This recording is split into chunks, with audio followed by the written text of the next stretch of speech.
Olá, alunos da disciplina de psicossomática do 7º período, A e B. Estamos dando início, através dessa gravação, ao estudo dirigido de número 8, que tem como data base o dia 1º de junho a 13 de junho. Bom, nós iremos prosseguir, né, no estudo de apresentações clínicas de doenças que tenham uma base psicológica, né, onde os sintomas se manifestam no corpo, são somáticos, e que são, claro, um desafio, né, dentro dos ambulatórios, para os médicos clínicos e mesmo os especialistas, né, que ao terem muita dificuldade com esse diagnóstico, se veem, né, frente a esse desafio de interpretar, né, do que se trata essa queixa. Então, nós passaremos por alguns tipos, né, dessas comorbidades dentro desse estudo, né? As dores psicogênicas, para a gente poder inserir, fazer uma introdução. Depois estarei falando, né, da hipocondria e da manifestação somatoforme, ok? Bom, agora nós vamos falar sobre as dores psicogênicas, partindo do conceito, né? Esse estudo se encontra na página 243, né, do livro de Psicossomática hoje. Como conceito, nós podemos dizer que é um tipo de dor que não depende de uma lesão tecidual atual ou pregressa. Então, você não tem uma base física, né, que explique ou que sustente, né, a explicação que o paciente traz daquela dor. Então, você não tem um histórico, né, de algo que possa ter acontecido, onde houve uma lesão que, como que eu posso colocar, que testemunhe, né, daquilo que o paciente está relatando, ou que haja compatibilidade, né, com a intensidade que esse paciente está trazendo. Então, esse é o conceito básico, né, que a gente pode dizer das dores psicogênicas. É importante nós dizermos também, né, que como tudo, né, que diz respeito ao processo científico, nós estamos em grande evolução, né, de pesquisas em várias áreas que dão suporte, né, à medicina. Esses diagnósticos eles já foram bem mais complicados, né, do ponto de vista daquilo que dava suporte ao médico de fazer uma diferenciação, né, entre uma base, vamos dizer, física e o relato do paciente.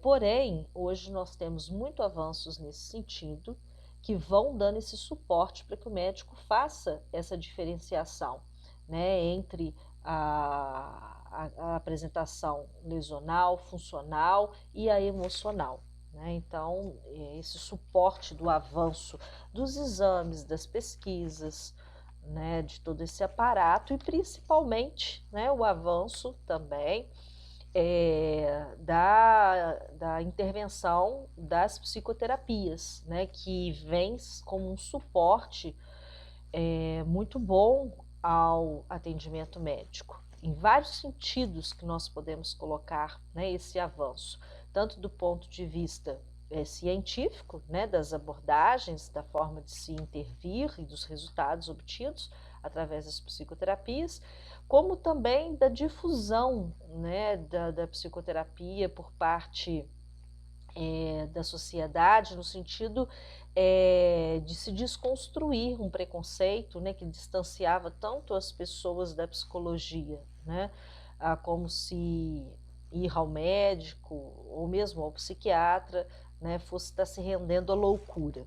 Né? Agora eu sou parte do grupo dos loucos. Né? Isso ainda temos resquícios fortes, mas não se compara, né, vamos colocar, a 15, 20, 30 anos atrás. Então, essa aproximação, né, da população com atendimento psicológico também é um suporte muito vantajoso, não só para o paciente, mas para a condução do médico também, que tem nesse suporte da psicoterapia a evolução do quadro do paciente e a necessidade cada vez menor que ele retorne, né, ao atendimento médico, que naquele momento talvez possa apenas fazer paliativos por ele.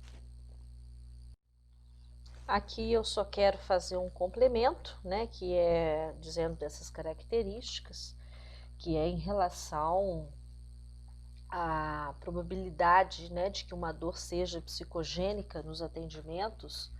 Ela é muito grande, de 50%, né, da metade dos pacientes, né, que chegam com uma queixa de dor, a probabilidade de que a metade não é que não esteja sentindo, né? Nós precisamos sempre retomar isso. Quando nós estamos dizendo de uma dor psicogênica, não significa que não exista a realidade daquela queixa, né? Mas de que não há, né, a base física que a sustente.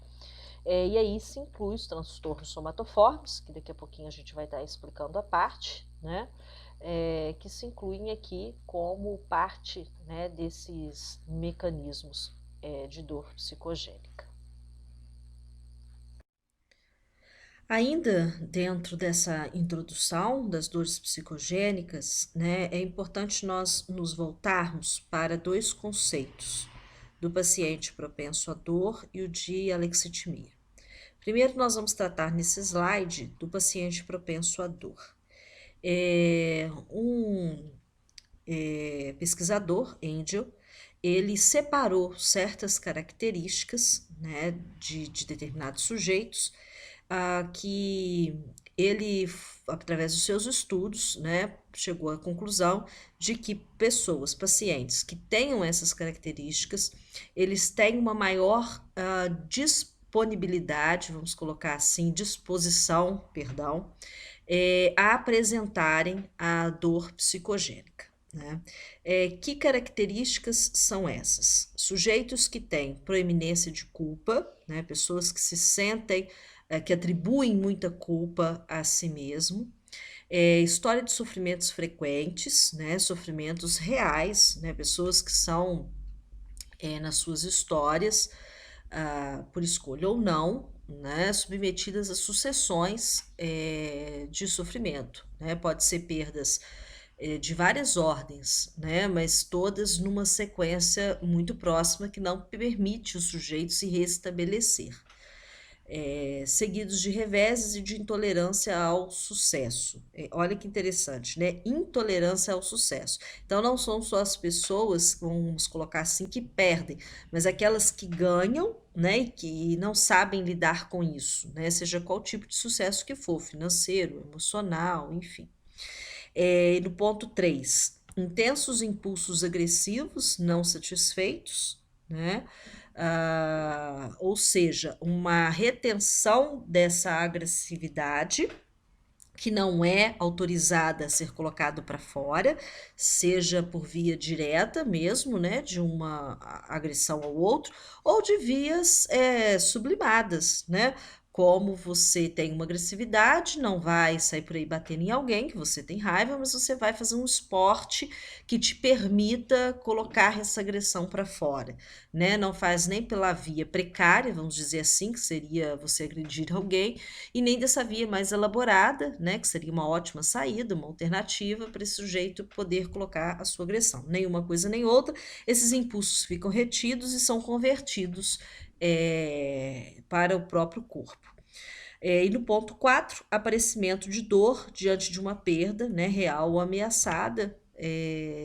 O sujeito se vê naquela situação, aí é diferente do tópico 2, né, que é onde a pessoa vem por sucessivas sofrimentos. No tópico 4 é a perda em si, né, seja ela um fato, né, ou uma possibilidade. E aí quando a gente diz perda, né, pode ser perda de um ente querido, perda de um trabalho, perda de um projeto, enfim, seja qual for a perda, né, mas desde que seja sentida pelo aquele sujeito como uma perda e para a qual ele não tem o equilíbrio devido para estar lidando com ela. Então, esses sujeitos com essas características, né, segundo Angel, eles são mais propícios, né, a manifestarem as dores psicogênicas. E o outro conceito, né, que eu havia anunciado para vocês, o de alexitimia, que é um distúrbio que vem muito ligado, né, à precariedade do sujeito, tanto do ponto de vista afetivo quanto cognitivo. Aqui coloca como a pobreza da vida de fantasia, né? O que, que seria isso? A capacidade mesmo de nomear, de descrever, né? De simbolizar, né? O que, que se está sentindo, né? As circunstâncias da vida. O sujeito passa, como todo outro, né? Pelas situações adversas da sua vida, ele sente o seu mal-estar diante daquilo, mas ele não consegue identificar o que é que está acontecendo, que o sentimento diz respeito de tal situação, e que sentimento é esse, né? Fazer comparações com outros momentos da vida onde ele já passou com coisas próximas que possam servir de um suporte para ele, ou mesmo da vida de outras pessoas, né? Às vezes buscar um conselho, buscar um compartilhamento, ou mesmo um desabafo, né? Todas essas ações que ajudam, dão um suporte para que o sujeito possa fazer uma travessia com um certo amparo. Então, esse sujeito que tem essa pobreza, ele tem essa também incapacidade, né? Então, com isso, o sofrimento, ele fica sem uma nomeação, sem uma compreensão, mas ele se faz, claro, registrar e aí via sintoma físico, né? É, Aqui o texto coloca que um dos sintomas muito presentes, né, nesse tipo de paciente é a cefaleia.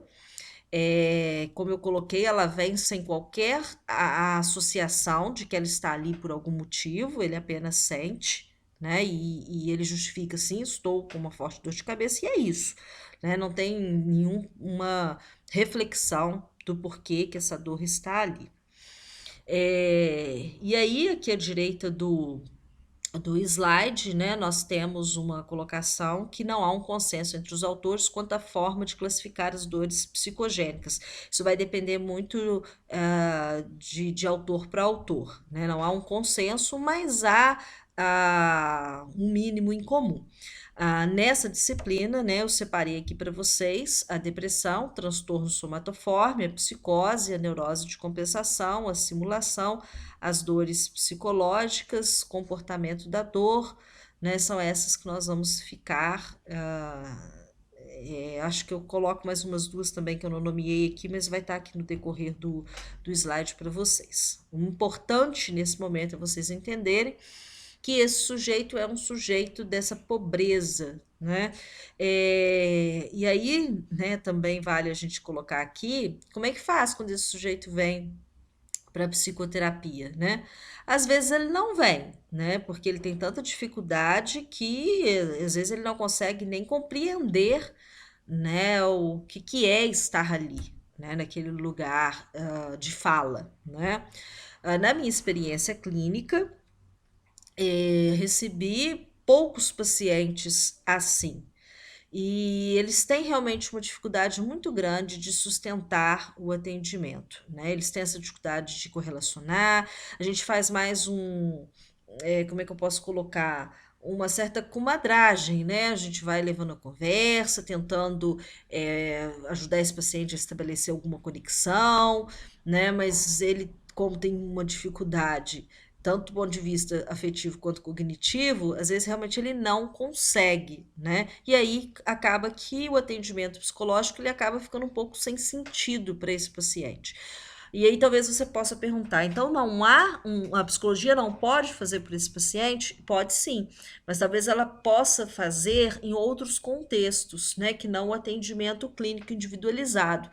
Nesse tipo de paciente funciona muito bem eh, as terapias que trabalham com arte, né, arte terapia, funciona muito bem as intervenções grupais, né, porque ele acaba criando, né, um laço de identificação, e através daí talvez ele consiga fazer algum movimento, né, que não seja contando só com a interpretação dele, né? Então há outras formas de se fazer um trabalho com esse paciente, sim, e que são, na minha percepção, extra clínica, extra consultório.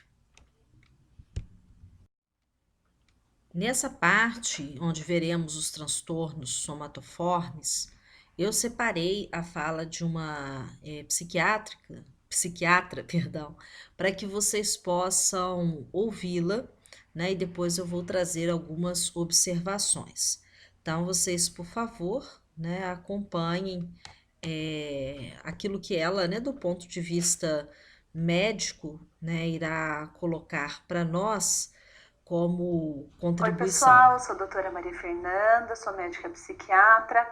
Hoje eu estou de volta com mais um vídeo para vocês e hoje a gente vai falar um pouquinho sobre os transtornos somatoformes.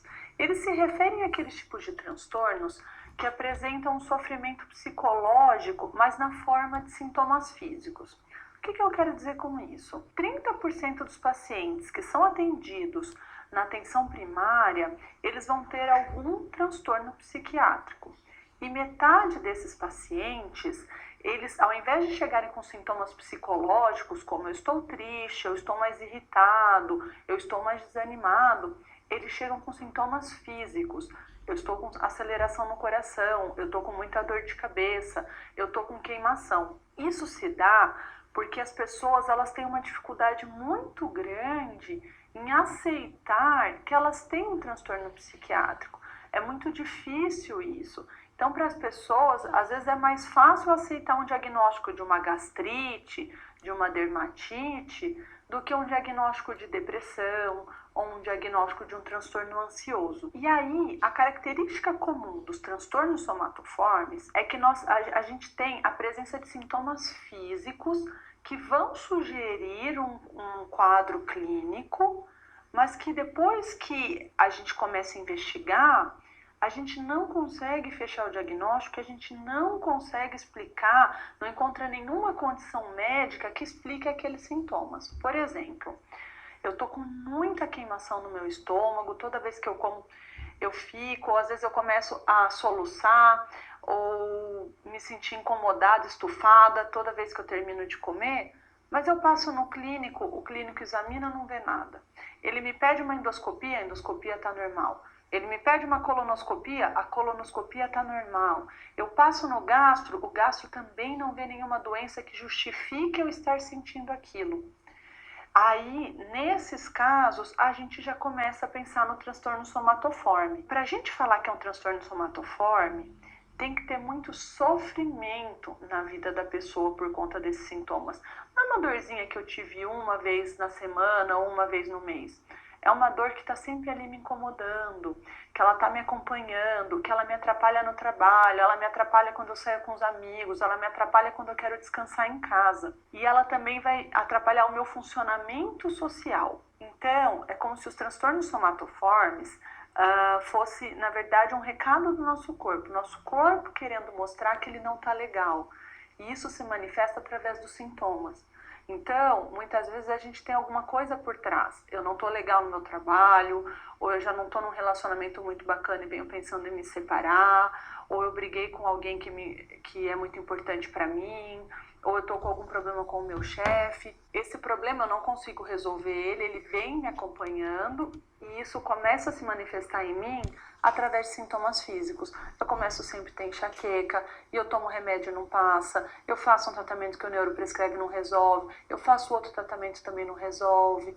E aí então a gente vai fechando o diagnóstico do transtorno somatoforme. É importante a gente entender que assim, Algumas vezes, por exemplo, quando eu tenho um quadro de depressão ou um quadro de ansiedade, é normal que se eu tenho já uma enxaqueca e eu tô deprimido, as minhas enxaquecas piorem. Ou se eu tô com muita ansiedade e eu já tenho tensão muscular, eu vou ter muito mais tensão muscular, eu vou provavelmente travar muito mais a coluna. No caso dos transtornos somatoformes, eu não tinha nenhuma doença por trás. Não é que eu tô com dor de cabeça porque eu tenho enxaqueca, eu não tenho. Eu sinto como se eu tivesse, mas a hora que o médico me examina, ele fala, olha, você não tem nenhum critério que feche o diagnóstico da enxaqueca, ou que feche a gastrite, ou que feche qualquer outra doença. E aí, então, pra gente também não sair falando que tudo que as pessoas sentem é psicológico e não é verdadeiro, pra gente falar que alguém tem um transtorno somatoforme, essa pessoa tem que ter uma longa história, ou seja, há pelo menos 2 anos ela vem sentindo aquela queixa, aquilo vem incomodando ela. E nunca é um único fator, não é assim, faz 2 anos que eu tenho dor de cabeça. Olha, faz 2 anos que eu tenho dor de cabeça, mas eu também tenho queimação, e às vezes minha coluna também dói. E às vezes eu sinto que o meu intestino contrai, e ao mesmo tempo eu sinto dor só em um braço. Então, são várias queixas físicas que vão pegar vários sistemas. Vão pegar minha cabeça, vão pegar extremidades, pode pegar minhas articulações, pode pegar meu tórax, pode pegar meu intestino.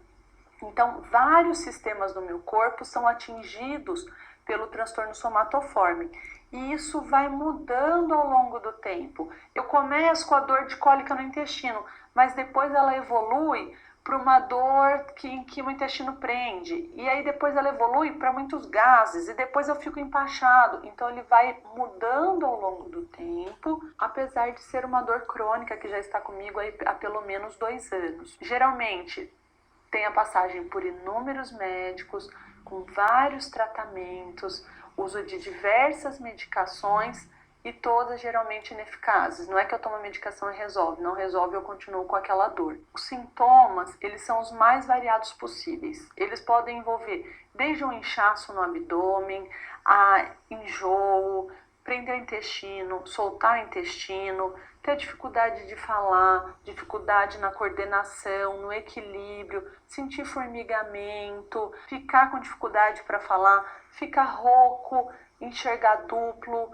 cegueira, surdez, pode ter um quadro parecido com uma convulsão. Então, esse leque ele é muito amplo. É muito comum o paciente ter uma resistência em aceitar esse diagnóstico, porque ele sente aquilo como tão real, e aí o médico muitas vezes vira para ele e fala assim, você não tem nada, isso que você tem é psicológico. E é importante a gente entender que se é psicológico, se é emocional, é alguma coisa. Nós temos que tomar uma providência a respeito. E então, se eu tenho algum problema desse tipo, eu tenho que buscar o tratamento correto. Nós vamos ter que valorizar isso que o paciente está sentindo.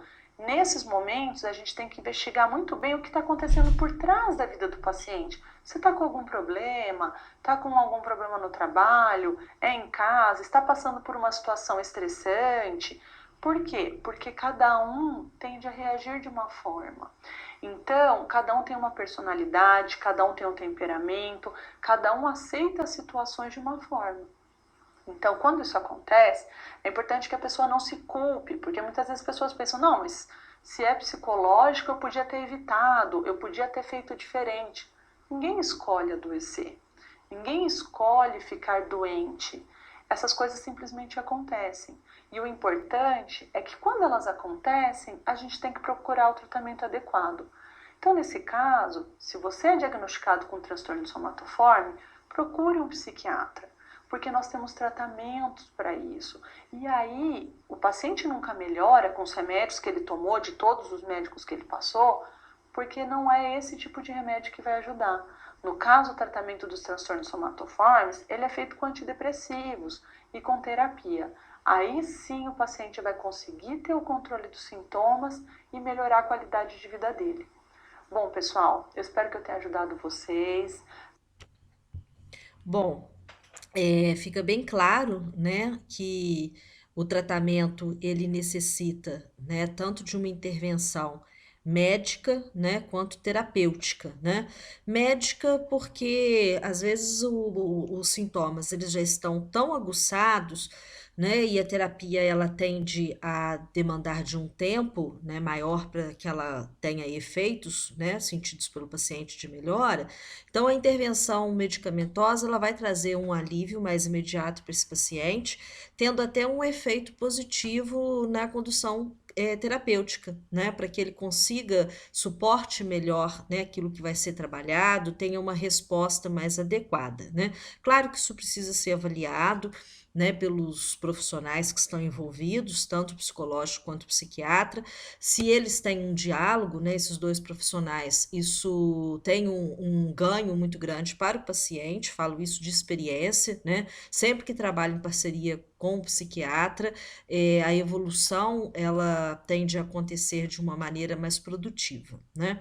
Então vocês vejam que é um quadro muito complexo, né? Que ele passa desde o sofrimento até a resistência, né, com o aceite do diagnóstico e também, né, a resistência de se procurar o tratamento adequado. Aí vai depender de quem que o profissional que o paciente procurou primeiro, se for o psiquiatra ou se for o psicólogo, para estar encaminhando, né, para o outro profissional para que se faça esse trabalho multidisciplinar.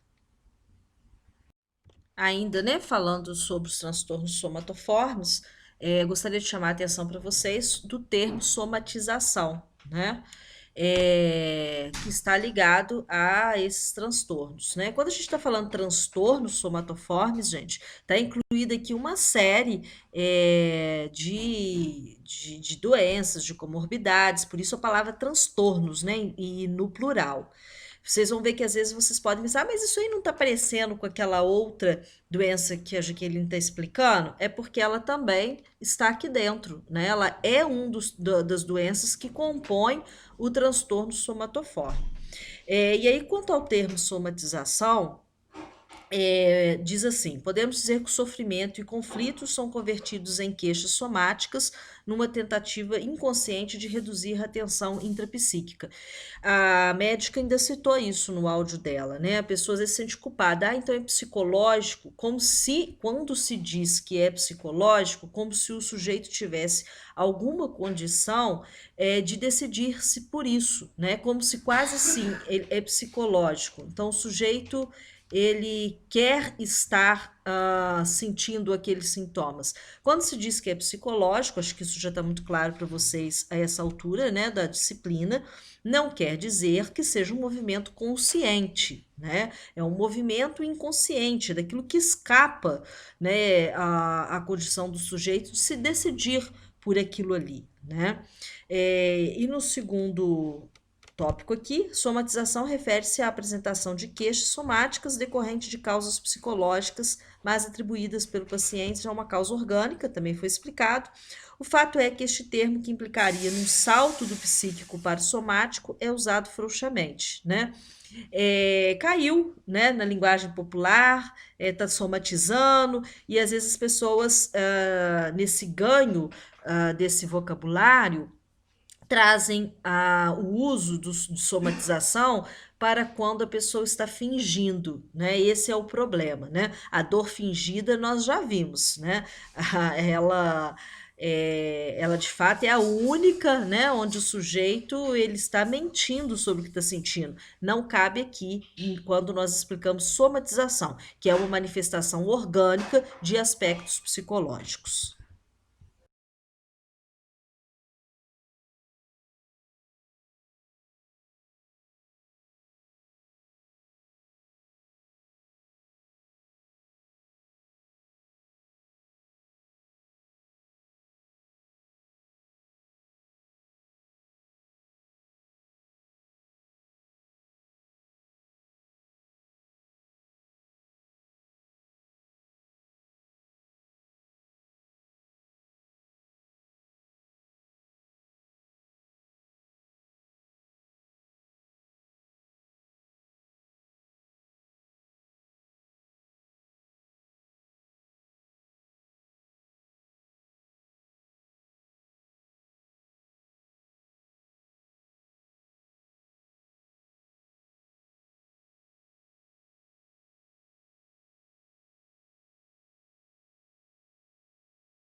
Agora nós vamos ver a penúltima, penúltimo transtorno, né, que é o transtorno de conversão.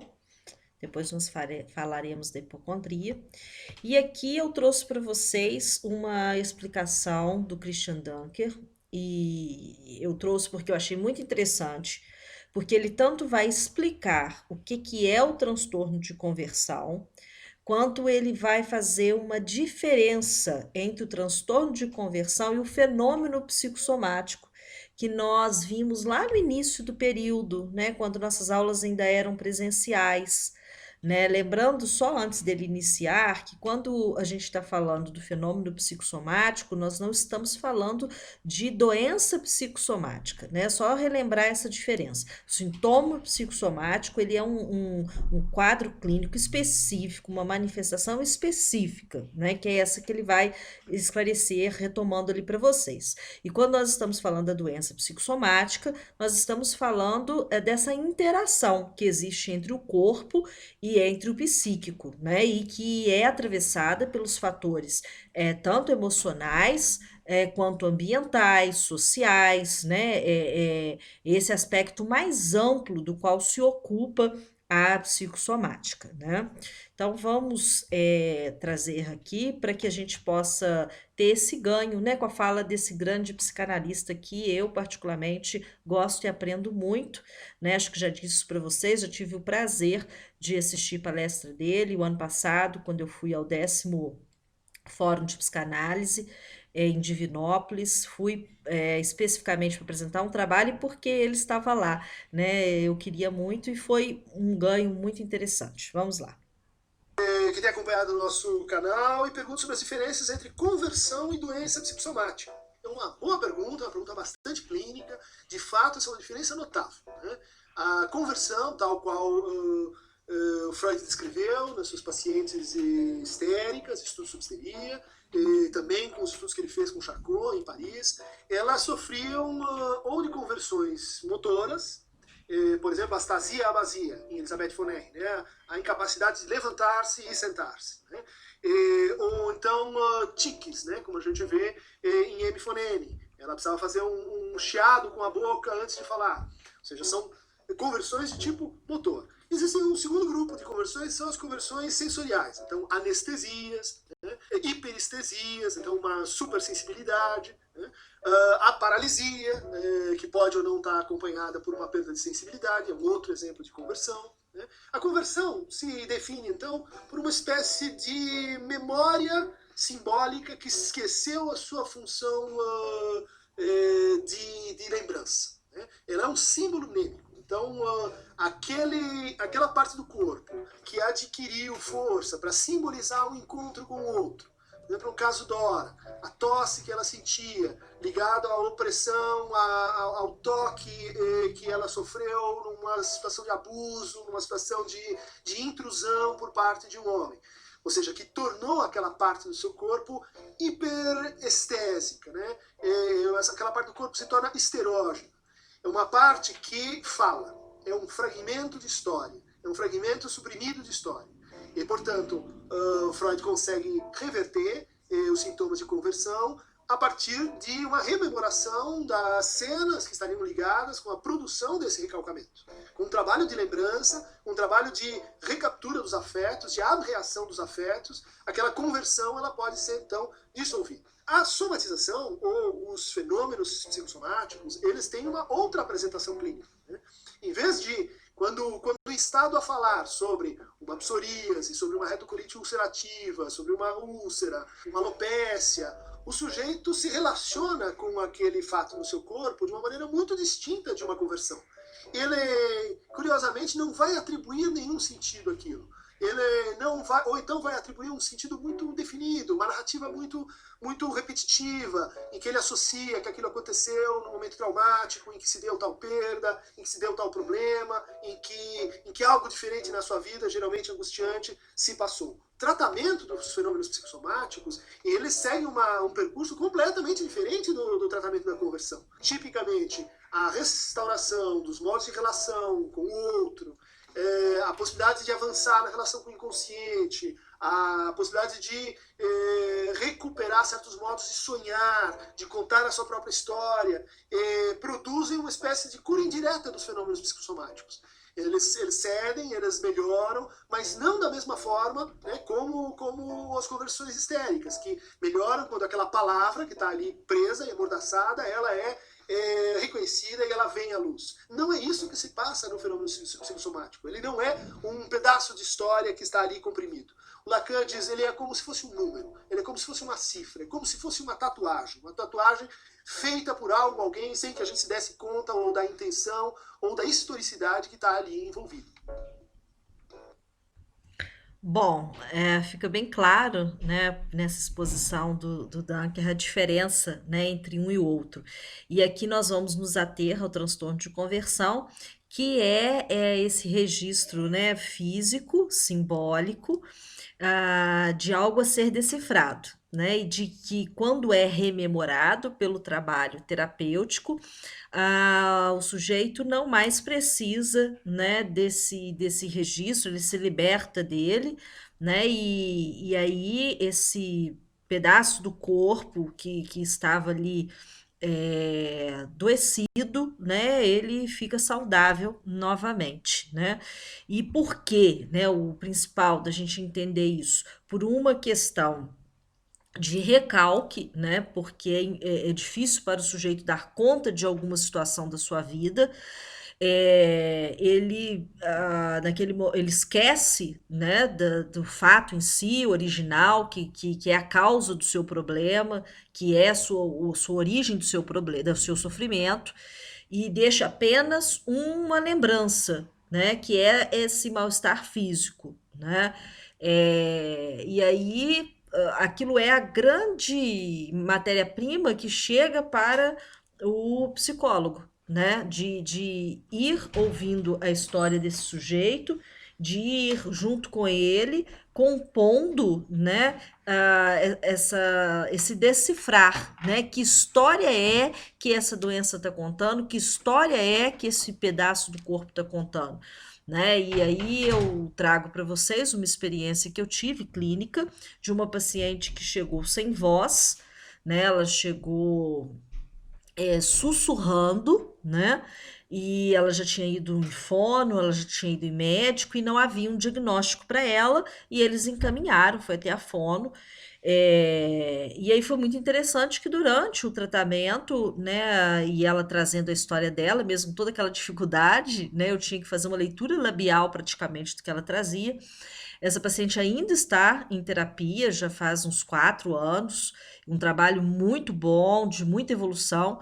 Ela permaneceu afônica comigo em terapia mais ou menos umas 3 sessões. Logo ela foi recuperando a voz dela, porque ela foi dando voz à história dela. Esse é o ponto dessa paciente. Ela era uma pessoa totalmente sufocada, ela não podia se colocar como sujeito, ela não se autorizava a dizer de quem ela era, do que ela queria, quais os seus desejos, totalmente sufocada por uma família muito opressora, dentro de um discurso religioso muito opressor. Né? Então, a partir do momento que essa paciente teve um lugar de fala, o sintoma foi se desfazendo, mesmo que ainda naquele primeiro momento ela não tivesse entendido a complexidade disso tudo. Hoje, depois de 4 anos de tratamento, sim, ela sabe, e ela não apenas tem a sua voz, né, da sonoridade, mas ela tem a sua voz enquanto sujeito ativo na vida.